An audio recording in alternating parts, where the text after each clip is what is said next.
Hi நண்பர்களே, சும்மா அப்படி இந்த கம்மா சைடு வந்தேன். வந்து பார்த்தா இந்த குட்டைக்குள்ளே விரால் ஜிலேபிமா பெருசு பெருசாக கிடக்கு. எனக்கு ஒரு விரால், ஒரு பெரிய சைஸ் விரால் ஒன்று பிடிச்சிருக்கேன்.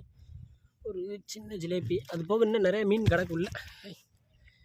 பாருங்க மீனோட சைஸை, சரியான சைஸ் மீன், நல்லா பெரிய மீன். இன்னும் இங்கே இருக்க உள்ள நிறையா மீன் கிடக்கு. இன்னும் விரால் இதுன்னு